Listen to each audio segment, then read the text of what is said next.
ఆరోగ్యాభిలాషులందరికీ నా హృదయపూర్వక నమస్కారములు.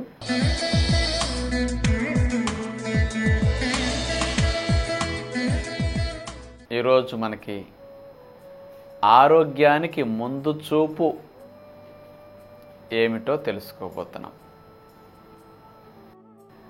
ప్రతి మనిషికి దూరదృష్టి ఉంటుంది.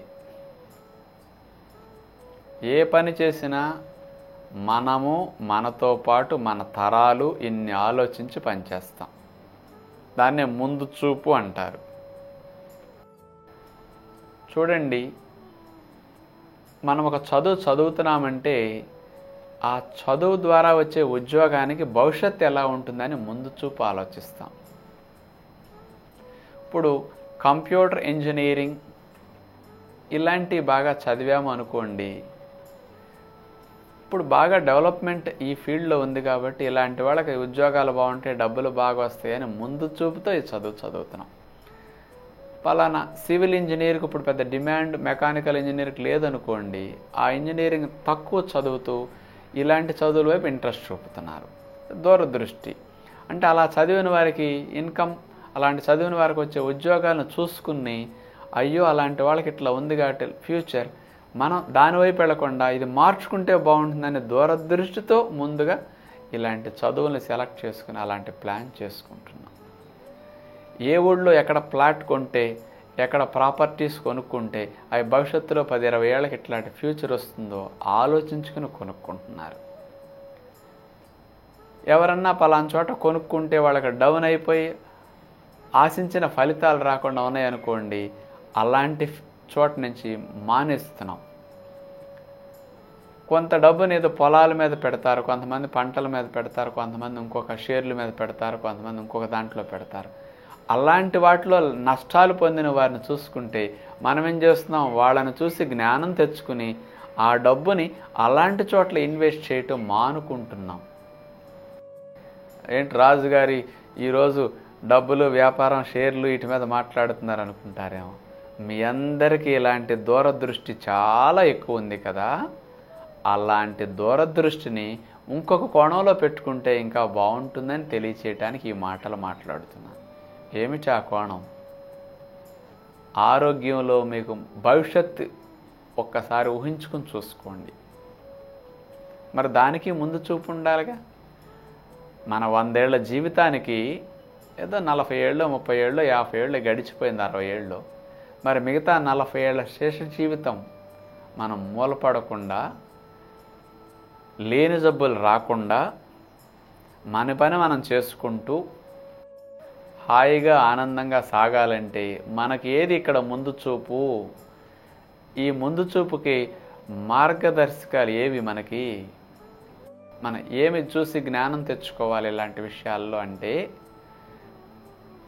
అక్కడ డబ్బుని మరొక చోట ఇన్వెస్ట్ చేసిన వారు లాసుల్లోకి వెళ్ళిపోయి వాళ్ళ పెట్టిన పెట్టుబడి కూడా రాకుండా వాళ్ళకి డబ్బులు పోయాయి అన్న బిజినెస్ల్లో మీరు డబ్బు ఇన్వెస్ట్ చేయట్లే, వాళ్ళని చూసి జ్ఞానం తెచ్చుకుంటున్నారు కదా. అలాగే ఇక్కడ మనం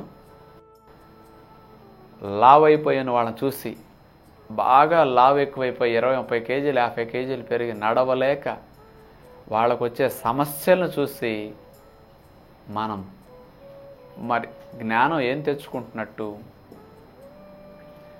అంత లావైన వారికి ఇన్ని ఇబ్బందులు ఉంటాయని వాళ్ళు అనుభవిస్తూ మనకు చూపిస్తున్నారు కదా. మరి మీరు అదృష్టవశాత్తు ఇంతవరకు లావు లేరు, భవిష్యత్తులో లావు రాకూడదని మనకు ముందు చూపేది. మరి ఆ లావైన వారు ఏమి జ్ఞానాన్ని కలిగిస్తున్నారు ఈ సమాజానికంటే, మాలాగా మీరు లావు అయ్యారు అంటే ఇదిగో మొయ్యలేక కీళ్ళు ఇట్లా ఇబ్బంది అవుతాయి, మడాలు నొప్పులు వచ్చేస్తాయి, ఇంత లావు అయితే తిమ్మిర్లు ఎక్కుతాయి, రక్తనాళాలు ఉబ్బిపోయి పోట్లు వస్తాయి, షుగర్ వచ్చేస్తుంది, బీపీ వచ్చేస్తుంది, ఆయాసం వస్తుంది, గుర్రకు వస్తుంది, చూడటానికి శరీరం అసహ్యంగా అయిపోతుంది, అందవిహీనంగా బట్టలు కట్టుకుంటే చూడటానికి అస్సలు బాగోదు, ఎంత అందమైన బట్ట కట్టుకున్నా దాని అందమే పోతుంది అని వాళ్ళు ఇలా చూపిస్తున్నారు మనకి. అంటే వాళ్ళకు వచ్చినందుకు వాళ్ళు నష్టపోతున్నారు పాపం. వాళ్ళ నష్టాన్ని ఇతరులు సమాజంలో మాలాగా నష్టపోకూడదనే ఒక జ్ఞానాన్ని వాళ్ళు సమాజానికి అందిస్తున్నారు. ముందు చూపు ఉన్నోళ్ళు ఆ దూరదృష్టితో ఆలోచిస్తే అలాంటి నష్టం మనకు జరగకుండా ఆలోచన మార్చుకోవాలి. షుగర్ వచ్చిన వారికి ఏమవుతుందో చూసుకోండి. జీవితంలో కాళ్ళు స్పర్శ జ్ఞానం కోల్పోతుంటాయి, సెక్స్ పవర్ మగవారికి తగ్గిపోతుంది, కళ్ళు పోతాయి, కిడ్నీలు పోతాయి, దెబ్బలు గాయాలైతే ఏళ్ళు కాళ్ళు తీసేస్తుంటారు. అలాంటి షుగర్ రాకుండా ముందు చూపు ఏది మనకి? అలాంటి వారిని చూసి ఏమి నేర్చుకోవాలి మనం? వాళ్ళని చేసిన తప్పులు మనం చేయకూడదే. లావైన వారు ఏం తిని లావయ్యారో, ఎలాంటి తప్పులు చేసి లావయ్యారో మనం చేయకూడదు. అది ముందు చూపు అంటే. పక్షవాతం వచ్చిన వారి బ్రతుకు చూడండి. అసలు కాలు చెయ్యి పడిపోతుంది, మలమూత్రాదులు కూడా వెళ్ళిన వాళ్ళ కడుక్కోలేని స్థితి. ఇక బ్రతికినన్నాళ్ళు ఇంకొకళ్ళ మీద ఆధారపడాలి. అందరూ తిట్టుకుంటారు, పిల్లలు చిరాకు పడుతుంటారు, ఎంతకాలం ఇట్లాడిదని. ఆయన బోర్ను ఏడుస్తుంటారు. మహారాజుల గంభీరంలో బ్రతికిన వ్యక్తి బోర్ను ఏడుపు పక్షవాతం వచ్చాక. ఇక శత్రువు కూడా ఇలాంటి రోగం రాకూడదంటారు. అంత నరకాన్ని మనం వచ్చిన వాళ్ళని చూస్తామే. అలాంటి పక్షవాతం మనకు రాకూడదని ఏమిటి మనం చేసేది చెప్పండి? క్యాన్సర్లు వస్తే జీవితం హాస్పిటల్ పాలు లక్షలు అవుతున్నాయి. ఈ రోజున కిడ్నీలు ఫెయిల్ అయిన వాళ్ళు చూడండి, డయాలసిస్లు, హాస్పిటల్ చుట్టూ తిరగటం, లక్షల కుటుంబం అంతా అప్పుల పాలైపోతుంది. తినటానికి ఉండదు, తిరగటానికి ఉండదు. ఆ కిడ్నీలు ఫెయిల్ అయితే, లివర్ ఫెయిల్ అయితే చూడండి, ట్రాన్స్ప్లాంటేషన్ 30-40 లక్షలు. బ్రతికిన నాళ్ళు ఎంత రిస్ట్రిక్టెడ్ లైఫ్ బ్రతకాలి. అలాంటి ఆర్గాన్ ట్రాన్స్ప్లాంటేషన్ అయిపోతే, హార్ట్ అటాక్లు వస్తే, అర్ధంతరంగా చచ్చిపోతే పిల్లలు ఏమవుతారు చూడండి. హార్ట్ బ్లాక్లు వచ్చి హార్ట్ అటాక్తో పోతే పిల్లల జీవితం, భార్య జీవితం మీ మీద ఆధారపడి మీ సంపాదనతో వాళ్ళు బ్రతుకుతుంటారు. 100 ఏళ్ల పాటు ఆ అమ్మాయిని నేను రక్షిస్తాను, పోషిస్తాను అని 7 అడుగులు అగ్ని చుట్టూ తిరిగి ప్రమాణం చేశాం. ఏమైంది? అర్ధంతరంగా 40-50 ఏళ్ళలో వదిలేస్తే ఆ పిల్లల్ని కట్టుకుంటూ ఆ భార్య ఎలా పోషించాలో ఆలోచించండి. ఈ రోజుల్లో ఎవరి కుటుంబం వాళ్ళది, ఉమ్మడి కుటుంబాలు కాదు కదా. తోడుకోడళ్ళు ఉన్నారులే, బాగా చూసుకుంటారు, అన్నదమ్ములు ఉన్నారులే, భలే బాగా పెంచుకుంటారు, మనం లేకపోయినా అనుకోవడానికి లేదు. ఈ రోజుల్లో తల్లిదండ్రులనే పిల్లల చుట్ల, ఇంకా తోబుట్టువులు పిల్లల్ని చూసుకుంటారండి ఎవరండి ఈ రోజుల్లో? మరి మొగతనకు అట్లాంటి స్థితి వస్తే కుటుంబం యొక్క పరిస్థితి ఏమవుతుందో ఆలోచించండి. ఇన్ని రకాల సమస్యలతో ఇన్ని బాధలు పడుతూ హాస్పిటల్ పాలైతే లక్షలు అయిపోతాయని తెలుసు. అలాంటి రోగాలు రాకుండా మనం జీవించాలని అందరికీ ఉంటుంది. మరి అలాంటి జబ్బులు రాకూడదు, వస్తే ఇంత నరకమని వచ్చిన వాళ్ళంతా మనకు ఆదర్శంగా చూపిస్తున్నారే జ్ఞానాన్ని. మరి జ్ఞానోదయం ఏమి కలుగుతున్నట్టు ఇక్కడ ఆలోచించండి. మరి ఊరు మారితే తేడా, నీరు మారితే తేడా, వాంతులై ఇన్ఫెక్షన్స్ అయ్యి రకరకాల ఇన్ఫెక్షన్లకు గురవుతూ ఎన్నో సమస్యలకి తరచూ గురవుతుంటాం. ఎన్ని రోజులు బాధపడతామండి అట్లాంటి ఇన్ఫెక్షన్స్ వచ్చినప్పుడు?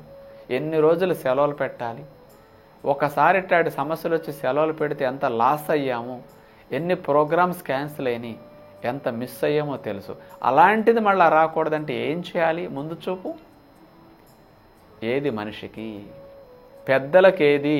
మీకుంటే పిల్లలకి ఎందుకు రాదు? అందుకని పెద్దలకి లేదు ముందు చూపు, పిల్లలకి లేదు.